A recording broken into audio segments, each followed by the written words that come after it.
할렐루야. 우리 주위 돌아보시면서 영혼이 잘된 같이 범사가 잘되고 강건해집니다. 인사 나누시겠습니다. 영혼이 잘된 같이 범사가 잘되고 강건해집니다. 오늘은 에스라 7장 12절 말씀을 중심으로 살 길, 이와 같은 제목으로 말씀의 은혜를 나누고자 합니다. 하나님께서는 이스라엘 백성들의 역사를 통해서 지금 이 시대를 사는 우리들에게 성경을 통해 말씀하시고자 하는 바가 있음을 깨닫게 됩니다. 그렇기 때문에 우리는 하나님이 역사하시는 이스라엘 역사를 자세히 들여다볼 필요가 있는 것입니다. 오늘은 성경 속 에스라서를 통해서 본 이스라엘은 역사 속에 모진 고난을 겪고 쇠락의 길로 빠져 들어가게 되고 세계사 속의 초강대국으로 기록되는 바벨론, 지금의 이라크 군대의 침공으로 이스라엘의 성과 성전은 초토화되었고 그들은 포로로 끌려가게 되었음을 말하고 있습니다. 그 후로 유대인들의 70년 포로 생활이 지난 후 하나님께서는 예레미야와 이사야 선지자를 통해 주신 말씀을 이루시기 위해서 바하사 왕 페르시아, 지금의 이란 왕의 고레스의 마음을 감동시키셔서 예루살렘에 하나님의 성전을 짓기 위해 포로된 이스라엘 백성들에게 예루살렘으로 돌아갈 것을 명령하는 조서를 내리게 됩니다. 참으로 놀랍고도 황당한 일이 일어난 것입니다. 하나님을 전혀 모르는 이방 왕인 고레스가 자신의 이름으로 칙령을 내리면서까지 하나님의 성전을 지을 것을 명령한 것입니다. 이런 일이 어떻게 가능했던 것일까요? 예레미야 29장 10절에서 말씀합니다. 여호와께서 이와 같이 말씀하시니라. 바벨론에서 70년이 차면 내가 너희를 돌보고 나의 선한 말을 너희에게 성취하여 너희를 이곳으로 돌아오게 하리라. 아멘. 이사야 44장 28절 봅니다. 고레스에 대하여는 이르기를 내 목자라. 그가 나의 모든 기쁨을 성취하리라 하며 예루살렘에 대하여는 이르기를 중건되리라 하며 성전에 대하여는 네 기초가 놓여지리라 하는 자니라. 아멘. 이것은 하나님께서 예레미야와 이사야 선지자에게 예언하신 바벨론 이후에 바사, 페르시아 왕국이 세워지고 이때 이스라엘은 풀려날 것이며 파괴된 성전을 중건할 것이라고 말씀하신 것을 정확하게 이루신 것입니다. 하나님의 말씀은 이처럼 1.1획도 변하지 않고 정확하게 이루어지는 것입니다. 할렐루야. 역사를 주관하시는 분은 여호와 하나님이십니다. 세상 역사는 사람들이 이루어가는 것으로 기록하고 있지만 그러나 그 배후에서 세상 모든 역사를 이루시고 주관하시는 분은 하나님 한 분이십니다. 바하사왕 고레스의 칙령에 의해 BC 539년 1차 포로 귀환이 이루어지게 됩니다. 이때 수르바벨의 지도하에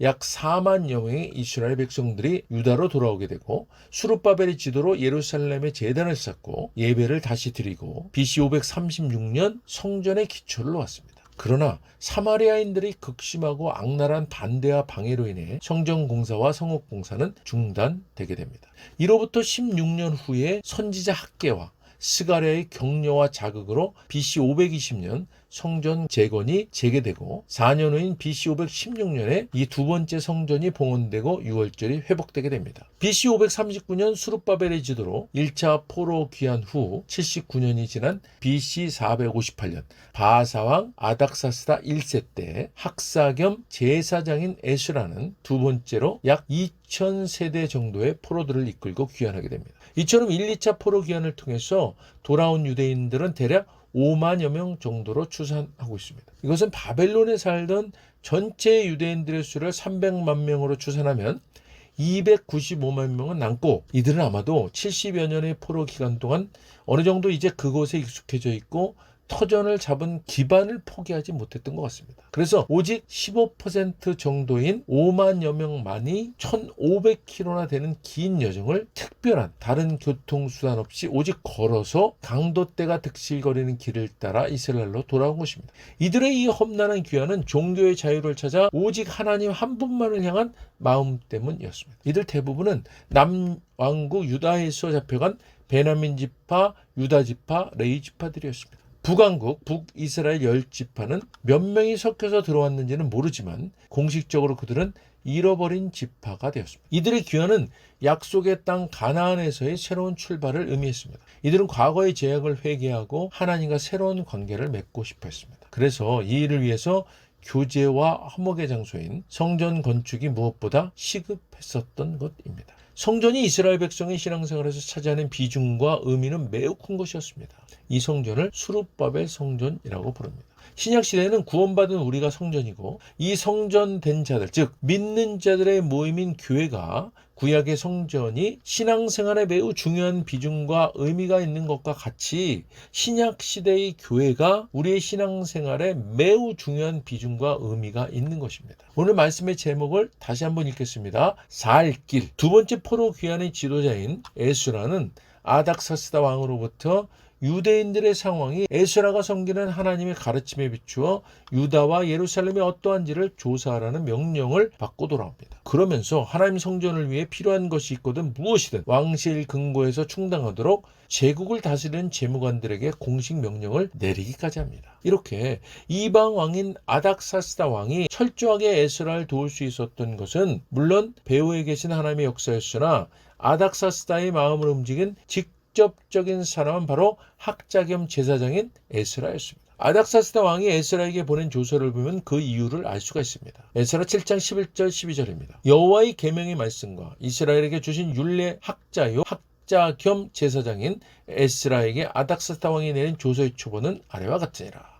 모든 왕의 왕 아닥사스다는 하늘의 하나님의 율법의 완전한 학자 겸 제사장 에스라에게 조서를 내리노니. 아멘. 아닥사스다 왕은 에스라를 하늘의 하나님의 가르침에 밝은 학자이자 제사장이라고 표현합니다. 비록 이방 왕이었지만 아닥사스다는 에스라와 함께 하시는 하나님의 존재를 알게 되었고 그와 함께 하시는 하나님의 가르침이야말로 지혜 중에 가장 큰 지혜임을 알고 그래서 아닥사스다는 에스라가 요청하는 것은 무엇이든 다 주었다고 성경은 말씀하고 있습니다.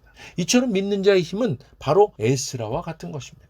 그가 비록 포로 신세로 자기와는 전혀 다른 신을 믿는 이방왕 밑에 있는 삶이었지만 그가 처한 환경과는 상관없이 하나님과 동행함으로써 그의 그런 모습을 통해 아닥사스다 왕은 하나님이 실제 살아계신 분임을 알게 된 것입니다. 복음의 능력은 이런 것입니다. 하나님과 동행하며 사는 모습을 보이며 드러내며 살아가는 것입니다. 이런 신실한 하나님의 종 에스라가 돌아와서 본 유다와 예루살렘의 모습은 그가 속옷과 겉옷을 찢고 머리털과 수염을 뜯고 바닥에 주저앉을 정도로 어이가 없는 상태였습니다. 그들은 제사장과 레위인들까지 포함하여 하나님께서 금하신 이방 민족들과의 관계를 지속하고 그들의 저속한 음행을 그대로 따라하고 있었던 것입니다. 자기들의 딸을 그들에게 시집 보냈고 그들의 딸을 며느리로 맞는 거룩한 자손이 이들 이방 민족과 뒤섞이고 있었고 더군다나 그들의 지도자들이 이 하나님에 대한 반역에 앞장서고 있었던 것입니다. 이스라엘은 종교적 도덕적으로 타락해져 있었던 것입니다. 이제 하나님의 심판과 멸망만이 예견되는 이런 상황에서 에스라는 이제 이스라엘이 살 길을 찾아야 했고 그 살 길을 찾아 회개하며 이스라엘을 개혁하게 됩니다. 이때 에스라가 택한 개혁은 예배 회복과 성경 읽기였습니다. 먼저 그는 사람들을 이끌어 하나님을 예배하게 했습니다. 예배야말로 사람이 할 수 있는 하나님을 향한 가장 전인적이고 포괄적인 행위입니다. 왜 그렇겠습니까? 우리는 예배 가운데 하나님의 선물인 우리가 어떤 존재인가라는 우리의 정체성이 우리 안에 깊이 새겨지게 되는 것이기 때문입니다. 사랑하는 여러분, 무너진 이스라엘을 회복하는 개혁의 첫 번째가 예배 회복이었습니다. 이 시대의 우리에게도 우리 개인이 회복되고 우리 국가가 회복되는 개혁의 첫 번째는 예배입니다. 사랑하는 여러분, 어떤 문제로 고민하십니까? 어떤 문제로 낙심하고 계십니까? 우리가 지금 어떻게 하나님을 예배하고 있는지를 돌아보시기 바랍니다. 우리의 삶에서 속히 예배를 회복하시길 바랍니다. 어떻게든 예배의 자리로 나오시기를 간절히 부탁드립니다. 사랑하는 여러분, 우리가 문제로 안고 있던 대부분의 것들은 예배 회복을 통해 해결될 수 있음을 믿으시기를 주님의 이름으로 간절히 축원드립니다. 무너진 이스라엘을 회복하는 개혁 두 번째는 성경입니다. 에스라는 이스라엘 백성들의 성경 말씀을 잘 듣고 그 말씀에 순종하도록 그들을 인도하는 일에 노력했습니다. 그 어떤 무엇보다 하나님의 계시의 말씀을 잘 듣고 따를 때에야 비로소 우리 가운데 계시는 성령 하나님께 계속 초점을 맞춰 주목하고 순종할 수 있기 때문입니다. 하나님 말씀을 잘 듣는 것, 바로 하나님 말씀인 성경을 읽는 것에서 출발하는 것입니다. 에스라도 이스라엘 백성들과 함께 하나님의 말씀을 소리내어 읽었습니다. 수천 년이 지나도 원리는 똑같은 것입니다. 그냥 읽는 것만으로도 성경은 우리 개인은 물론이고 교회도 이 나라와 민족도 놀랍고 신비로운 변화를 보게 될 것입니다. 이 시대에 우리가 살 길은 에스라가 이스라엘 살리기 위해서 이스라엘 백성들과 함께 했던 그 개혁, 바로 예배 회복과 성경 읽기입니다. 사랑하는 여러분, 너무나 당연한 것이라고, 너무나 익히 알고 있는 것이라고 쉽게 넘겨버리시지 말기를 간절히 부탁드립니다. 이 시대에 내가 살고, 교회가 살고, 가정이 살고, 나라가 살고, 민족이 살고, 인류 전체가 회복되고 살 길인 개혁을 이루는 것은 바로 하나님을 향한 예배 회복과 성경 말씀을 읽고 잘 듣고 말씀대로 따르는 것입니다. 할렐루야.